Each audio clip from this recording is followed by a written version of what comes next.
Everybody, it's Chris. Just got out of the building inspector's licensing exam, the principles and practices test. And so had a good experience at Pearson Vue and wanted to just kind of go through from the beginning to the end, kind of what to expect in case you haven't ever been to one of the Pearson Vue testing centers. The one I went to was in South Miami, so right off US 1. And it was in a really good building, very clean, professional location. And my exam time was scheduled for 8 a.m. So I got there about 30 minutes early, like they recommend, and I'd highly recommend you doing that as well. So when I got to the testing center, it was in about a 4-story building. So I had a parking garage parked and went to the actual office and was able to be in the lobby area. And there was at this particular location, sometimes you might see more than one attendant there, but the proctor there was a single proctor kind of checking everybody in. And there was a couple people in front of me. So I would say she gave me a number and a sheet of paper with rules on the sheet of paper. She told me to read through the rules. So things you cannot bring in and just etiquette of the exam. And so I did that and then realized that I think I parked in a spot where I could be towed in the parking garage. So I had to run out and grab my car, repark it. And so things like this tend to pop up on the exam, which is why it's a good idea to get there early so you can kind of deal with any of these potential catastrophes. The attitude of the person at this particular location was really good. Sometimes they're super friendly, sometimes they're a little rough.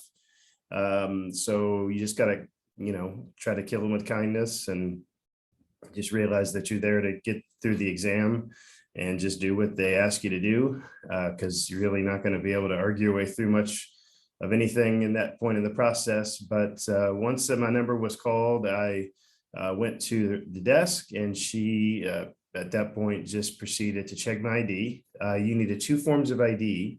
So the driver's license or passport is fine. The second form of ID doesn't have to be a picture ID. It can be a credit card with your name on it. It does have to have a signature on the back. So just keep that in mind. And we'll be asking for 2 forms of ID. And she checked me in. She went through the books, not too carefully, just flipped through them. The tabs are super important to have the permanent tabs. If you do not have permanent tabs, they will make you take them out or staple them. And that becomes a stressful thing in the beginning. So just do the permanent tabs. If you're using ready tabs, they'll say permanent on the front of the packaging. If they don't say permanent, or if they're Post-it notes, those aren't going to work. And at that point, I was able to be checked in. So they gave me a key to a locker. I put I had brought my backpack with the books in it. So I put my backpack in the locker. You have to put your phone powered off into your bag, into the locker. And you keep your ID with you. And then you go to kind of phase 2 of the process, which is sort of where they have you empty your pockets, make sure there's nothing in there, and it was kind of a bizarre little self pat down thing, make sure you had nothing on you. And at that point, then the second proctor, this was another person that was doing this part of it, actually walked me into a room, probably 20 by 25, wasn't a big room. And there was computer desk all around the perimeter with little, not partitions that were solid, just sort of clear partitions, basically. So it was not too bad. It was pretty open in there. I had room. I don't have that many books for that particular exam. There was only 5 books for that test. So space wasn't an issue for me. So I can definitely see it being an issue for like the project management exam. With all the books there, might have been a little more challenging. So, but had plenty of room, had a chair, I did the tutorial on the computer system. So when you start, you can do up to 15 minutes just to review how the system works and how to navigate through the questions and the answers. And I definitely recommend doing that. It does not count against your time.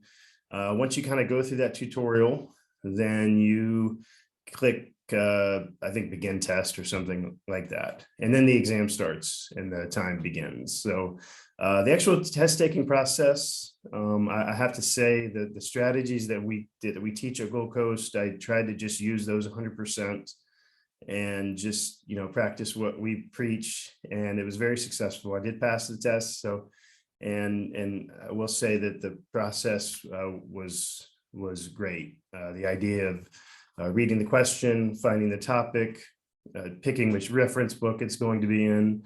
If there's an index, go there, access that with the table of contents or your tabs. Go in, try to confirm your answer. And then I really tried to focus on time management as well. I had 2.5 hours for this test. It was 50 questions plus 3 pilot questions, so 53 questions. And so time management was like my main thing. I really wanted to make sure that I had plenty of time at the end to verify, make sure that I'd answered everything, and go back to any ones that were taking me a little bit longer of a time to look up. So made it through the actual exam, went the whole 2.5 hours. I submitted with about 3 minutes left. And I will say that, so with every question, my test was multiple choice, all computerized. And they have a little check. I think the checkbox said there was an option up there you could put, I can't remember. I don't know if it was like review. It was, I think, maybe it was a check mark or something, just to like a bookmark of some kind. You would click that and it would just say that that's something you want to go back to and review. And you also had a button up at the top in the navigation that said review. And that review button was, anytime you could click that, it would tell you the questions that you bookmarked or that you checked. I wish I could remember the name. I can't remember the name right now of the button, but something like that. So, and then you just click the right hand arrow to continue the next question, or you can go back to the previous question. So it's pretty intuitive, very easy. Answer all the questions I went through at the very end. And what I did was anyone that I absolutely knew I had right, I didn't check mark. Any ones that I had any doubt that I was possibly wrong on it or needed to go back, maybe spend a little more time on it, I check marked. So by the end of the first pass through my test, I just tried to do all the easy ones first, all the easy lookups, so that I could maximize my time per question. I would say probably an hour into it, I was pretty much almost done with the first pass, maybe an hour and 20 minutes. So I'd answered a significant number of the questions by then. And also when I went through the first pass, by the time I went back to the questions that I needed to review for my second time through the exam, I had actually found answers from early questions that I kind of stumbled upon looking for questions that later in the exam. That worked out really well. I would say probably 5 of those on the second pass. I said, oh, I remember, okay, I saw that here, I saw that there. Highlighting definitely helped, for sure. And also I have a tabbing system that I use that alphabetizes your tabs and columns. That worked pretty well. I didn't really use the tabs very much. These books didn't have indexes, so I had to lean more on my table of contents for these books.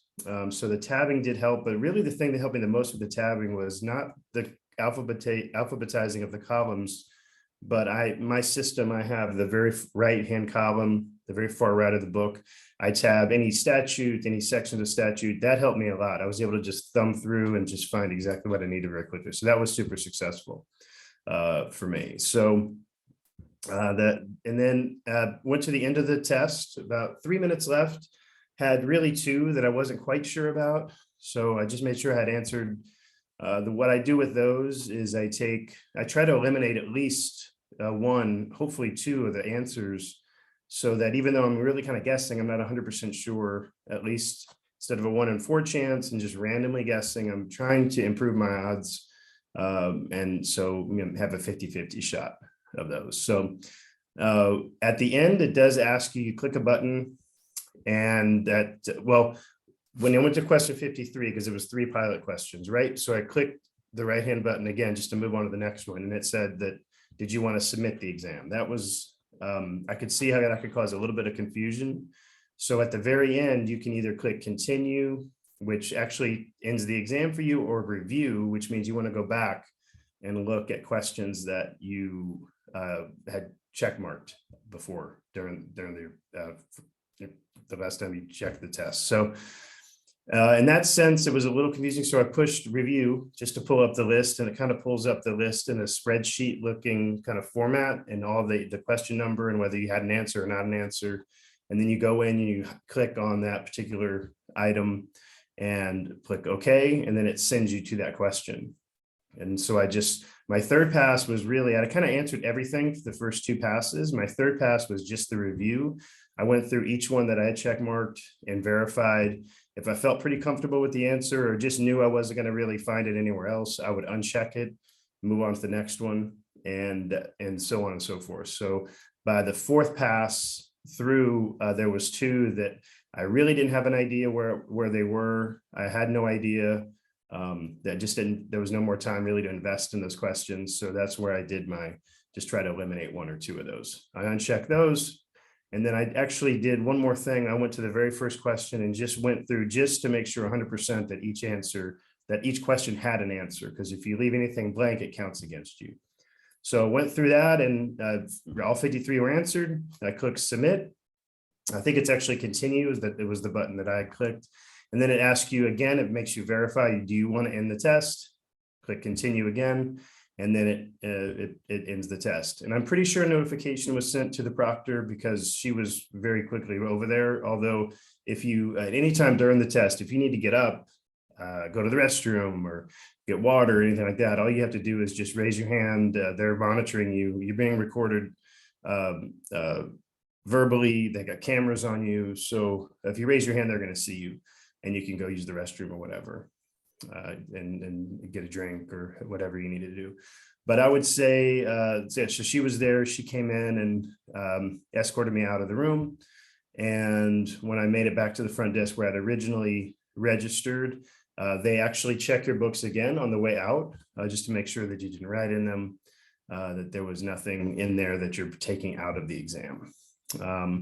And they have the score there. They put it on a sheet of paper. Each exam is a little different. Mine didn't actually have the score. It just had the result of pass or fail.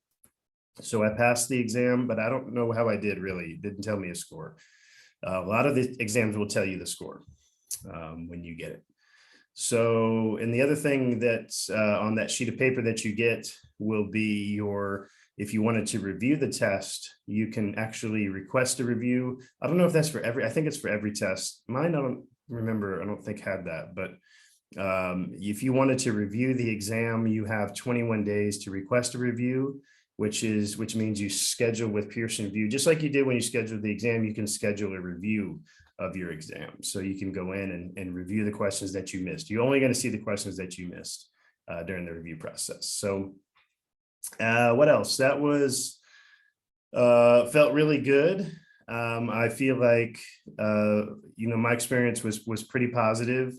Probably my biggest takeaway would be definitely the time management, but not only just during the test, but get there early.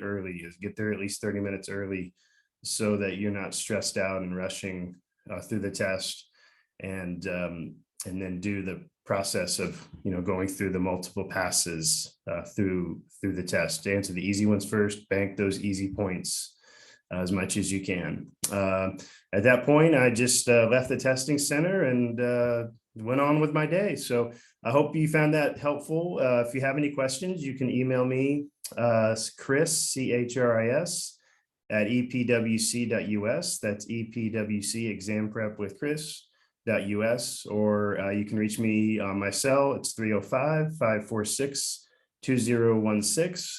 And if you wanted to access any of the content or information regarding Gold Coast Schools, where I am an instructor there, you can go to goldcoastschools.com. So hope you found this helpful, and have a great day. Thank you so much.